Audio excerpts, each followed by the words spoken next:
भोपाल की cyber police ने अंतर्राज्यीय एटीएम ठग गिरोह का पर्दाफाश कर 3 आरोपियों को गिरफ्तार किया है। सभी राजस्थान के रहने वाले हैं। आरोपी बंद या खराब पड़े एटीएम के पास लोगों को झांसे में लेकर उनका एटीएम कार्ड बदल लेते थे और फिर मदद के बहाने उनके पिन कोड का भी पता लगा लेते थे।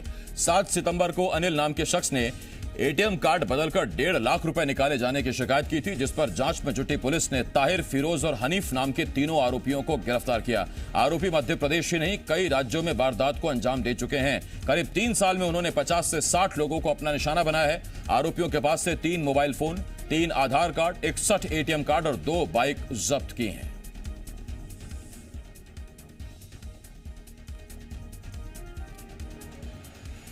एटीएम कार्ड्स मिले हैं, 3 फ़ोन्स मिले हैं हमको और 3 आधार कार्ड और 2 मोटरसाइकिलें मिली हैं।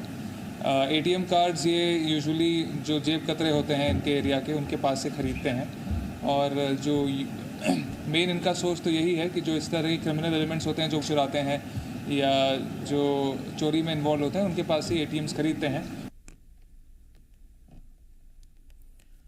सुधीर दीक्षित मेरे सहयोगी इस वक्त इस बड़ी खबर पर हमारे साथ जुड़ रहे हैं। सुधीर, 3 साल से गोरख धंधा जारी है, 60 लोगों को शिकार बना चुके हैं, अब तक कैसे पकड़ में नहीं आए? जी देखिए, इस तरह की जो चीजें हो रही है, बेसिकली एटीएम कार्ड जो होता था ये बदल लेते थे लोगों के और उसको लेकर ये लोग बैंक पर इंतजार करते रहते थे कि कोई शिकार कैसे हमारे हाथ में पहुंचेगा या किसी भी तरीके से शिकार को झांसा देने के लिए ये लोग करते। तो सबसे बड़ी बात आप ये देखिए कि जो राजस्थान का जो धौलपुर है वहां से भोपाल के बीच में जो रेलवे ट्रैक होता है या जो इलाका है, उस इलाके में ये लोगों को अपना शिकार बनाते थे जी। आप देखेंगे कि हरियाणा, मध्य प्रदेश, उत्तर प्रदेश, छत्तीसगढ़, गुजरात, यहाँ के भी बड़े शहरों में ये घटना को अंजाम दे चुके थे और किसी को भी या पुलिस को या जो खुफिया एजेंसी है इनको भी इनके बारे में अब तक कोई सुराग नहीं मिला था। अब जब इतने लंबे समय के बाद जब शिकायतें बढ़ी या इस तरह के मामले बहुत ज्यादा बढ़ने लगे तो पुलिस सक्रिय हुई है और उसके बाद फिर जाकर एसटीएफ ने इस गिरोह के 3 सदस्यों को गिरफ्तार किया है। ये तीनों ही जो गिरोह के जो सदस्य है ये तीनों ही राजस्थान के रहने वाले हैं और इनके पास से 3 मोबाइल फोन मिले हैं और सबसे बड़ी बात यह है कि इनके पास से 61 एटीएम कार्ड जब्त किए गए हैं।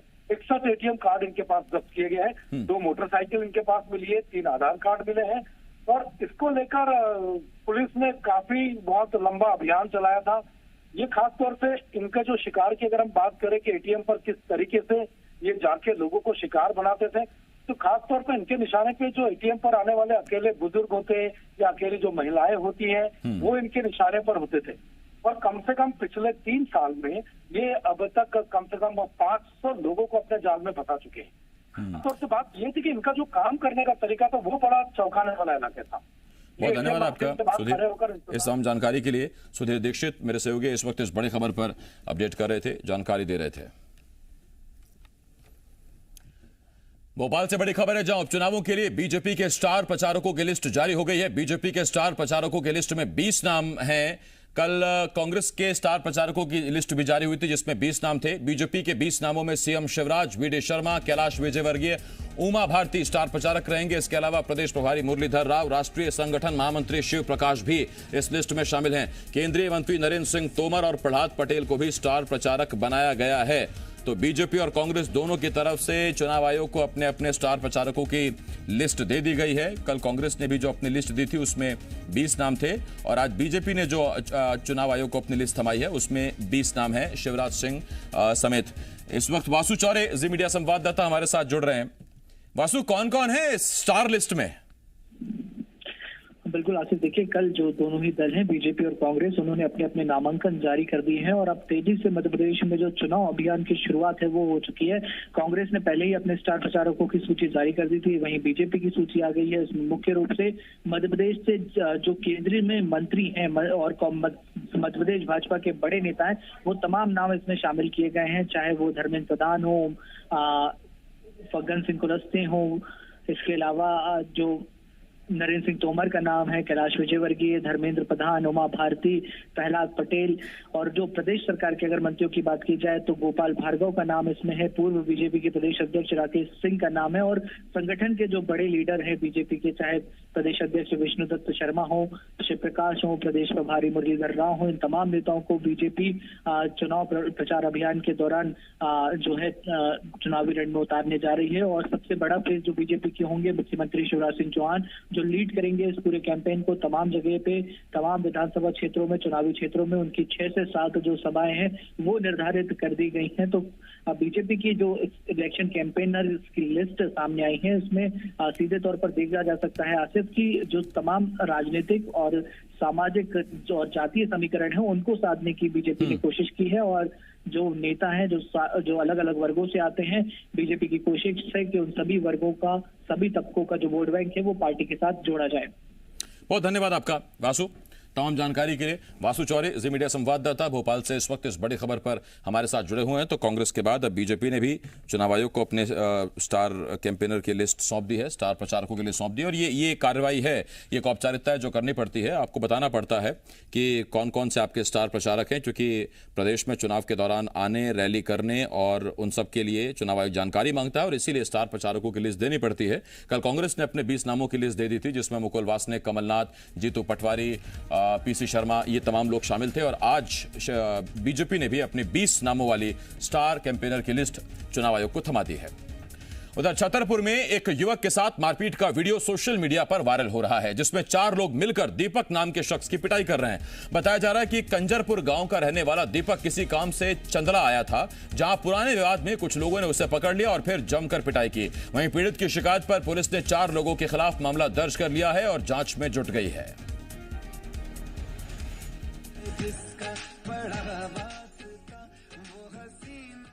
आरोपी है लड़की है, नाम से पंकज मेरा, इन्होंने इसके साथ मारपीट करी और इसके बाद ये थाने पे आके इन्होंने कंप्लेंट करी, इनका मेडिकल कराया गया, पुलिस ने इसकी FIR रजिस्टर्ड कर ली है, सुसंगत धाराओं में कार्रवाई हो चुकी है। अशोकनगर में महिला की हत्या की सनसनीखेज वारदात सामने आई है। घटना सिटी कोतवाली इलाके के 6 घरा क्षेत्र की है। यहां महिला का शव एक ऑटो में मिला। शव के अस्त व्यस्त कपड़ों को देखकर रेप के बाद हत्या किए जाने की आशंका जताई जा रही है। घटना की जांच के दौरान पुलिस ने जब आसपास के CCTV फुटेज की जांच की तो उसमें एक शख्स शव को कंधे पर रखकर घूमता हुआ दिखाई दिया। फिलहाल पुलिस आरोपी की तलाश कर रही है।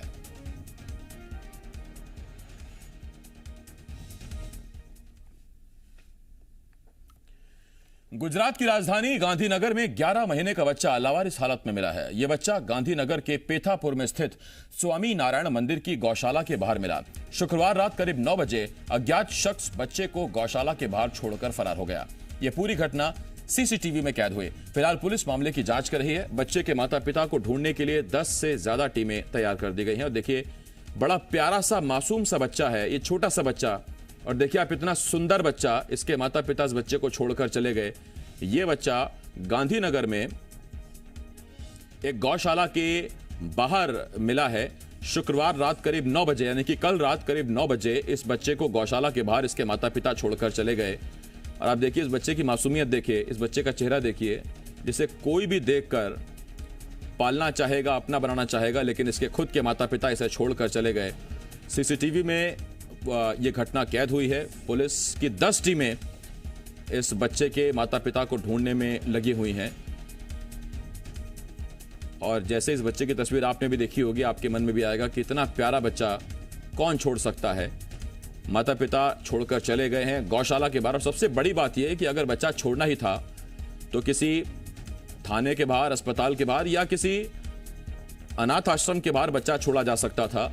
गौशाला के बाहर इस बच्चे को उसके माता पिता छोड़कर चले गए और वहां CCTV में वो फुटेज रिकॉर्ड हुई है।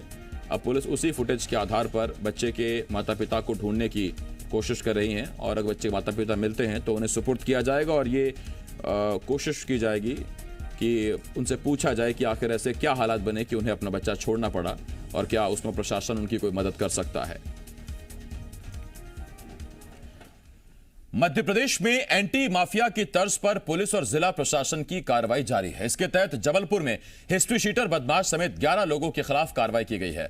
रद्दी चौकी से लगे जेडीए रोड के पास प्रशासन ने कार्रवाई करते हुए 3000 वर्ग फुट जमीन पर अवैध रूप से बनाए गए कबाड़ गोदाम और 2 मंजिला ऑफिस को जमींदोज किया है।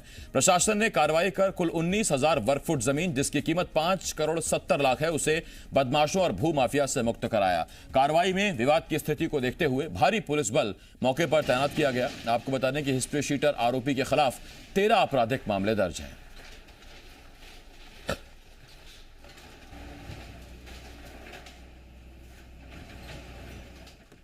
रीवा के संजय गांधी अस्पताल में युवक की मौत का मामला सामने आया है। जानकारी के मुताबिक युवक ने चौथी मंजिल से छलांग लगाई है, जिसके बाद मृतक के परिजनों ने अस्पताल में जमकर हंगामा किया। परिजनों का आरोप है कि युवक वार्ड बॉय की नौकरी के लिए आया था, लेकिन नौकरी नहीं मिलने पर उसने ये कदम उठाया।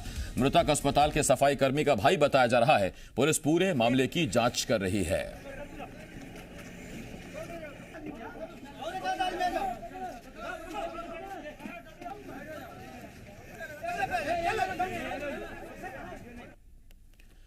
ग्वालियर में फर्जी मार्कशीट से नौकरी हासिल करने वाले शिक्षकों पर कानूनी शिकंजा कसने लगा है। कोर्ट के आदेश पर थाटीपुर थाना पुलिस ने 9 जालसाज शिक्षकों पर एफआईआर दर्ज किए। सभी शिक्षक डीएड की फर्जी मार्कशीट लगाकर नौकरी कर रहे थे। आरटीआई एक्टिविस्ट पंजाब सिंह गुर्जर ने थाटीपुर थाना में शिकायत की थी, जिसके बाद पुलिस ने मामला जांच में लिया। लंबे समय तक कार्रवाई नहीं होने पर पंजाब सिंह ने कोर्ट में याचिका दायर की। कोर्ट ने मामले को गंभीर मानते हुए थाटीपुर पुलिस को एफआईआर दर्ज करने के आदेश दिए। थाटीपुर पुलिस ने पंजाब सिंह की शिकायत पर 9 जालसाज शिक्षकों के खिलाफ मामला दर्ज कर लिया है। पुलिस अब विभागीय मदद से शिक्षकों की गिरफ्तारी करेगी।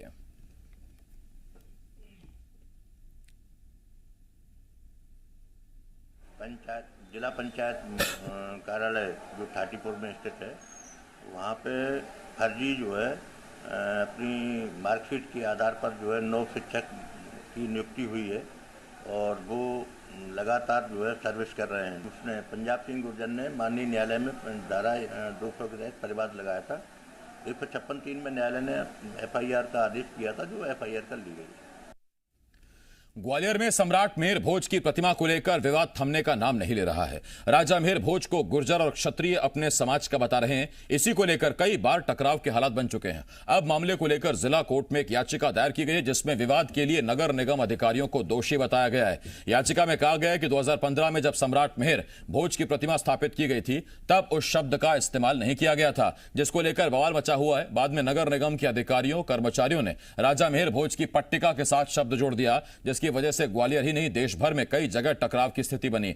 ऐसे में जिम्मेदार व्यक्ति पर कार्रवाई की जाए। जिला कोर्ट ने इस मामले में सुनवाई करते हुए पुलिस से स्टेटस रिपोर्ट तलब की है। अब मामले की अगली सुनवाई 1 नवंबर को होगी। हमारे द्वारा 295 और दूसरी 153 505 का ऑफेंस बताया गया है। तो न्यायालय ने उस पर तत्काल संज्ञान लेते हुए और स्टेटस रिपोर्ट तलब की एसपी थाने से। मध्य प्रदेश में डेंगू ने पिछले 5 सालों का रिकॉर्ड तोड़ दिया है। शहरों में मामले तेजी से बढ़ रहे हैं। ग्वालियर अंचल में डेंगू के 58 नए मरीज मिले हैं, तो जिले में 39 मरीज सामने आए हैं, जिसमें 15 बच्चे भी शामिल हैं। यहां डेंगू पीड़ितों का आंकड़ा 481 पर पहुंच गया है, जिसमें अब तक 260 बच्चे डेंगू की चपेट में आ चुके हैं। वहीं भोपाल की बात करें तो 6 नए मरीज मिले हैं। यहां संक्रमितों का आंकड़ा 434 हो गया है। शहर के 12 हॉटस्पॉट के साथ ही 100 से ज्यादा नए इलाकों में डेंगू के मरीज मिल चुके हैं।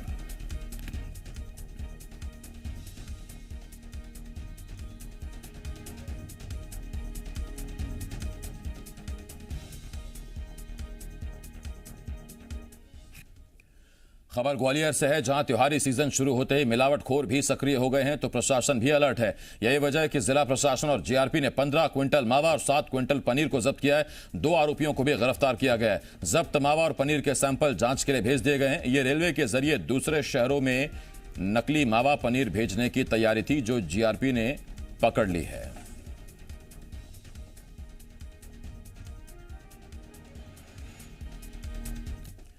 त्योहारों के आने के साथ ही ट्रेनों में यात्रियों की संख्या बढ़ने वाली है, जिसके मद्देनजर रेलवे ने ट्रेनों में कोच की संख्या बढ़ाने का फैसला किया है ताकि वेटिंग को कम किया जा सके।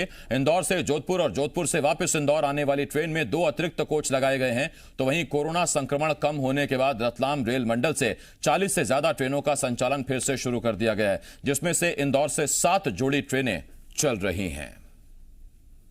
40 से ऊपर स्टेशन जो स्पेशल ट्रेनें चल रही है। अभी क्या है कि रतलाम मंडल की हम लोग बात करें तो तकरीबन 7 जोड़ी ट्रेनों में एडिशनल स्लीपर कोच लगाए हैं और हमारे इंदौर स्टेशन से भी जो 2 ट्रेनें हैं, इंदौर जोधपुर, जोधपुर इंदौर, दोनों में ही 2-2 कोच स्लीपर लगाए गए ताकि जो पैसेंजर हैं उनको सुविधा मिले। और इसके अलावा क्या है कि इस भीड़ को देखते हुए आने वाले टाइम में भी शायद हो सकता है कि और कुछ स्पेशल ट्रेनें चलें, एडिशनल कोच भी जोड़े जाएंगे।